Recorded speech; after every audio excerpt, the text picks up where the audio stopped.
আমাদের মধ্যে কেউ কেউ এইরকম ভেবে থাকেন যে বেড়াতে যাওয়া মানেই অনেক দূরে কোথাও যেতে হবে, অন্তত আমাদের এই বাংলার বাইরে বা ভারতের বাইরে যদি যাওয়া যায়, মানে বিদেশ ভ্রমণ যদি হয় তাহলে তো আরও ভালো।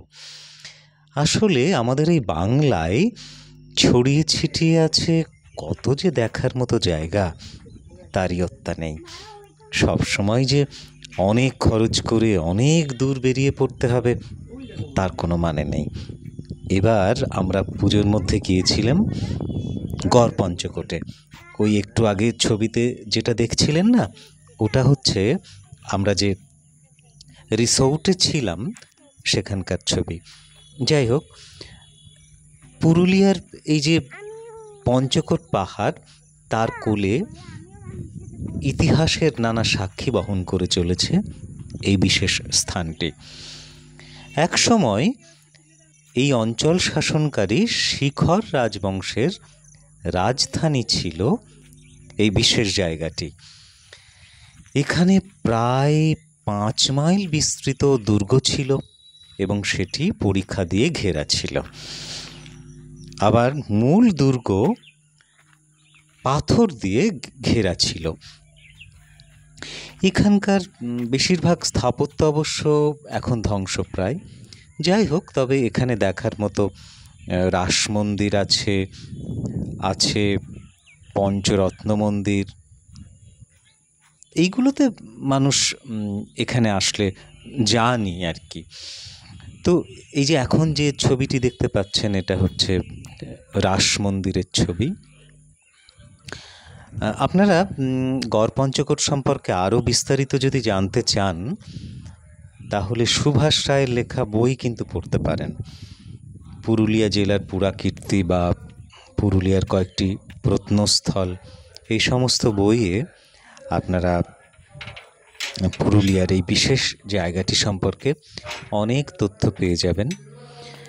আসলে ইতিহাসের নানা সাক্ষী বহন করে চলেছে এই বিশেষ স্থানটি। যেটা বলছিলাম আর কি, এখানে একসময় এই অঞ্চলের শাসন করতেন যে শিখর রাজবংশ, তাদের রাজধানী ছিল। ফলে এই জায়গাটি নানাভাবে প্রতিরক্ষার কারণেই সাজানো ছিল। এখানে 5 মাইল বিস্তৃত একটি দুর্গ ছিল এবং সেটি পরিখা দিয়ে ঘেরা ছিল। আর মূল দুর্গ তো পাথরের দেয়াল দিয়ে ঘেরা ছিলই। তবে এখন আর বেশি কিছু খুব একটা দেখতে পাবেন না, বেশিরভাগই ধ্বংসপ্রায়। অবশ্য কয়েকটি মন্দির এখনও আছে, সেগুলো থাকলেও অনেক মন্দিরই কিন্তু এখন রক্ষণাবেক্ষণের অভাবে প্রায় একেবারে সেই ধ্বংসস্তূপের মতোই হয়ে আছে আর কি। তবুও একটা অতীতের নিদর্শন তো আমাদেরকে অন্যভাবে একটা আনন্দ দেয়। এই যে আপনারা যে মন্দিরটি দেখতে পাচ্ছেন এখন, এই রাস মন্দিরে আমি যখন গিয়েছিলাম তখন এই রাস মন্দিরে যিনি পুজো করেন তিনি পুজো করতে এসেছিলেন। ফলে এই পুজো করার সময়টা আমি দেখলাম কিভাবে পুজো করছেন। মূর্তিটি অবশ্য যে কেউই গেলে দেখতে পাবেন। আর এখানকার যে প্রাকৃতিক সৌন্দর্য সেটা অসাধারণ।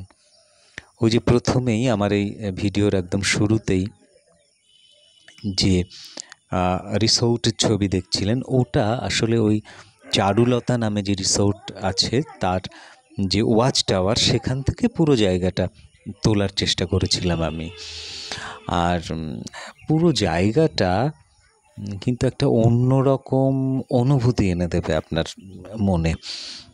ওপর থেকে যদি দেখেন তাহলে কোথাও যেন মনে হবে সেই ইতিহাস একটা ফিসফাস করে কথা বলছে আর কি।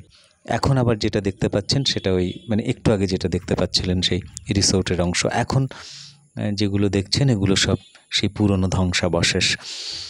শুধু ধ্বংসস্তূপই শেষ কথা নয়, কিন্তু এখানে এসে যদি আপনি চুপ করে একটু দাঁড়ান, কোথাও যেন প্রকৃতির সঙ্গে একটা সংযোগ স্থাপন করতে পারবেন, ইতিহাসের সঙ্গে সংযোগ স্থাপন করতে পারবেন। অনেক কিছু মনে হবে। অনেক ভালো লাগা তৈরি হবে।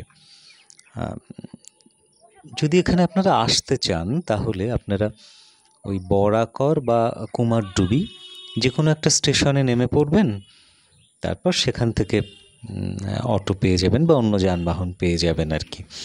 এই যে এখন যে অংশটা দেখতে পাচ্ছেন, এগুলো সব কিন্তু ওই পুরাকীর্তির ধ্বংসাবশেষ।